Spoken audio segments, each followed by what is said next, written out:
안녕하세요. 성경을 천천히 읽고 정리하는 느린걸음 성경입니다. 오늘은 요한복음 4장 함께 읽겠습니다. 요한보다 예수께서 더 많은 사람을 제자로 삼고 세례를 주신다는 소문이 바리새파 사람들의 귀에 들어간 것을 예수께서 아셨다. 사실은 예수께서 직접 세례를 주신 것이 아니라 그 제자들이 준 것이다. 예수께서는 유대를 떠나 다시 갈릴리로 가셨다. 그렇게 하려면 사마리아를 거쳐서 가실 수밖에 없었다. 예수께서 사마리아에 있는 수가라는 마을에 이르셨다. 이 마을은 야곱이 아들 요셉에게 준 땅에서 가까운 곳이며 야곱의 우물이 거기에 있었다. 예수께서 길을 가시다가 피로하셔서 우물가에 앉으셨다. 때는 오정쯤이었다. 한 사마리아 여자가 물을 기르러 나왔다. 예수께서 그 여자에게 마실 물을 좀 달라고 말씀하셨다. 제자들은 먹을 것을 사러 동네에 들어가서 그 자리에 없었다. 사마리아 여자가 예수께 말하였다. 선생님은 유대 사람인데 어떻게 사마리아 여자인 나에게 물을 달라고 하십니까? 유대 사람은 사마리아 사람과 상종하지 않기 때문이다. 예수께서 그 여자에게 대답하셨다. 내가 하나님의 선물을 알고 또 너에게 물을 달라는 사람이 누구인지를 알았더라면 도리어 내가 그에게 청하였을 것이고 그는 너에게 생수를 주었을 것이다. 여자가 말하였다. 선생님에게는 두레박도 없고 이 우물은 깊은데 선생님은 어디에서 생수를 구하신다는 말입니까? 선생님이 우리 조상 야곱보다 더 위대하신 분이라는 말입니까?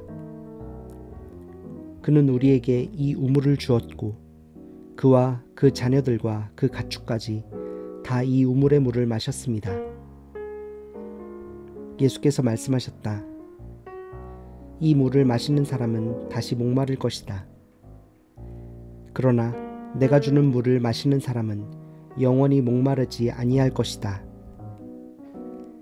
내가 주는 물은 그 사람 속에서 영생에 이르게 하는 샘물이 될 것이다. 그 여자가 말하였다. 선생님, 그 물을 나에게 주셔서 내가 목마르지도 않고 또 물을 기르러 여기까지 나오지도 않게 해주십시오. 예수께서 그 여자에게 말씀하셨다. 가서 내 남편을 불러오너라. 그 여자가 대답하였다. 나에게는 남편이 없습니다. 예수께서 여자에게 말씀하셨다. 남편이 없다고 한 말이 옳다. 너에게는 남편이 5이나 있었고 지금 같이 살고 있는 남자도 내 남편이 아니니 바로 말하였다. 여자가 말하였다. 선생님, 내가 보니 선생님은 예언자이십니다. 우리 조상은 이 산에서 예배를 드렸는데 선생님네 사람들은 예배드려야 할 곳이 예루살렘에 있다고 합니다. 예수께서 말씀하셨다. 여자여, 내 말을 믿어라. 너희가 아버지께 이 산에서 예배를 드려야 한다거나 예루살렘에서 예배를 드려야 한다거나 하지 않을 때가 올 것이다. 너희는 너희가 알지 못하는 것을 예배하고 우리는 우리가 아는 분을 예배한다. 구원은 유대 사람들에게서 나기 때문이다.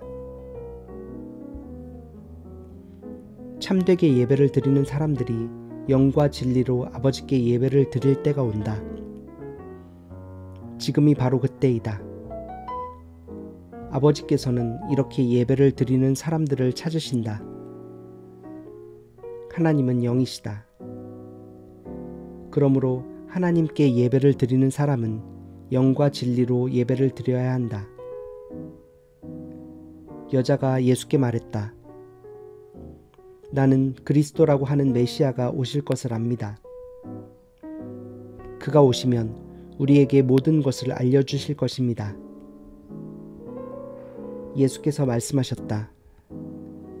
너에게 말하고 있는 내가 그다. 이때 제자들이 돌아와서 예수께서 그 여자와 말씀을 나누시는 것을 보고 놀랐다. 그러나 예수께 웬일이십니까 하거나 어찌하여 이 여자와 말씀을 나누고 계십니까 하고 묻는 사람이 한 사람도 없었다. 그 여자는 물동이를 버려두고 동네로 들어가서 사람들에게 말하였다.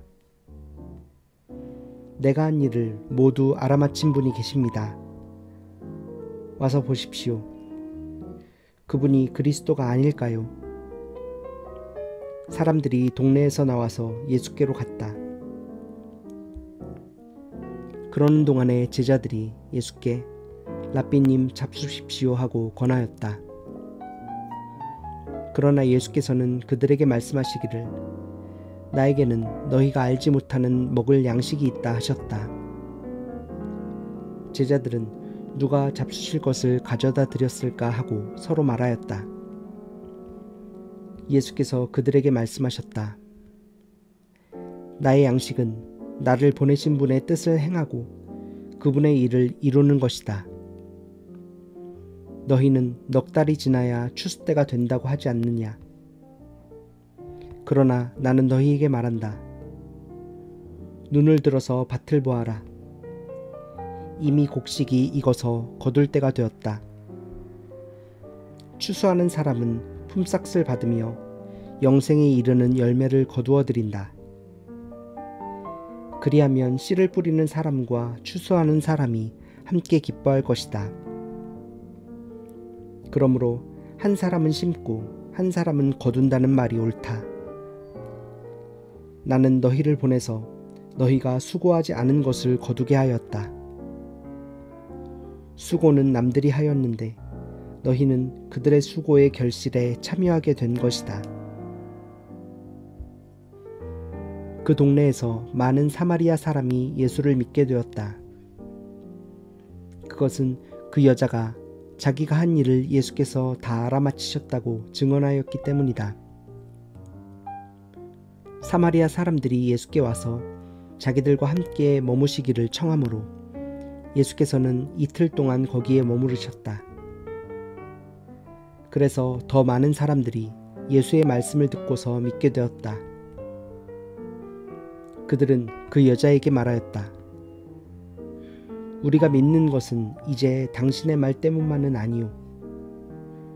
우리가 그 말씀을 직접 들어보고 이분이 참으로 세상의 구주이심을 알았기 때문이오. 이틀 뒤에 예수께서는 거기를 떠나서 갈릴리로 가셨다. 예수께서 친히 밝히시기를 예언자는 자기 고향에서는 존경을 받지 못한다 하셨다. 예수께서 갈릴리에 도착하시니 갈릴리 사람들이 예수를 환영하였다. 그들도 명절을 지키러 예루살렘에 갔다가 예수께서 거기서 하신 모든 일을 보았기 때문이다. 예수께서 또다시 갈릴리 가나로 가셨다. 그곳은 전에 물로 포도주를 만드신 곳이다. 거기에 왕의 신하가 한 사람 있었는데 그의 아들이 가버나움에서 앓고 있었다. 그 사람은 예수께서 유대에서 나와 갈릴리로 들어오셨다는 소문을 듣고 예수께 와서 제발 가버나움으로 내려오셔서 아들을 고쳐주십시오 하고 애원하였다. 아들이 거의 죽게 되었기 때문이다. 예수께서 그에게 말씀하셨다. 너희는 표징이나 기이한 일들을 보지 않고는 결코 믿으려고 하지 않는다. 그 신하가 예수께 간청하였다. 선생님, 내 아이가 죽기 전에 내려와 주십시오. 예수께서 말씀하셨다. 돌아가거라. 내 아들이 살 것이다. 그는 예수께서 자기에게 하신 말씀을 믿고 떠나갔다. 그가 내려가는 도중에 종들이 마중 나와 그 아이가 살았다고 보고하였다. 그가 종들에게 아이가 낫게 된 때를 물어보니 어제 오후 1시에 열기가 떨어졌습니다 하고 종들이 대답하였다. 아이 아버지는 그때가 예수께서 그에게 내 아들이 살 것이다 하고 말씀하신 바로 그 시각인 것을 알았다. 그래서 그와 그의 온 집안이 함께 예수를 믿었다. 이것은 예수께서 유대에서 나와서 갈릴리로 돌아오신 뒤에 행하신 두 번째 표징이다.